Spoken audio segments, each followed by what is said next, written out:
آیا میدانید مفلس چه کسی است؟ انسان ورشکسته چه کسی است؟ انسانی که ورشکست شده است در زندگی خودش.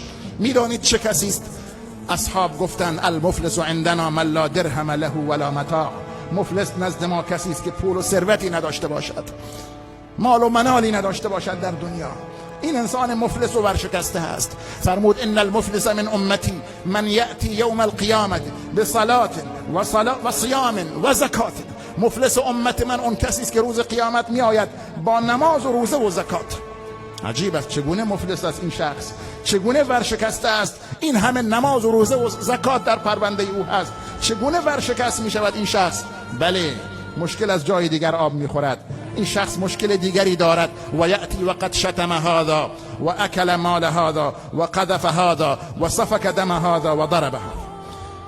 می آید در حالی که حقوق زیادی در گردن اوست. شخصی را دشنام گفته است، به فردی تهمت زده است، با تهمت شخصیت او را تخریب کرده است، مال کسی را خورده است، خون کسی را ریخته است، فردی را به ناحق کتککاری کرده است.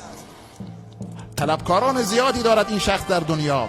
صف کشیده اند طلبکاران برای احقاق حق خودشون در جهان آخرت، در دادگاه عدل الهی. همه اینها صف کشیده اند منتظرند که به حقوق آنها رسیدگی شود، به این ظلمی که در حق آنها شده است رسیدگی شود، این حق تسویه شود در جهان آخرت. این تسویه حساب چگونه ممکن است صورت بگیرد به نظر شما؟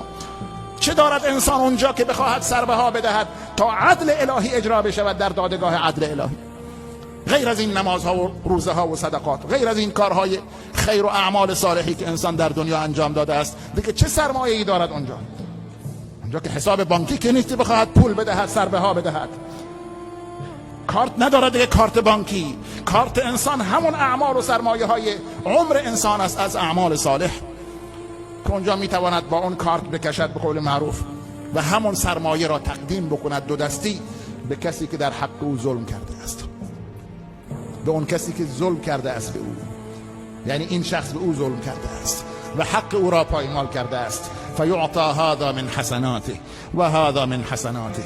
به این افراد، به تک تک این افراد از حسنات او، از همین نمازهای او، از همین روزهای او، از همین صدقه ها و زکات های او داده می شود. یعنی ثوابش به او داده می شود. فان فنیت حسناته قبل ان یقضى ما علیه اخذ من خطایاهم فطرحت علیه ثم طرح فی النار. اگر گناهانش، اگر حسنات او به پایان رسید، هنوز تسویه حساب کامل نشد، هنوز مونده اند چند نفر مرخص شدند، چند نفر هنوز مونده اند در صف منتظرند که به حق آنها رسیدگی شود.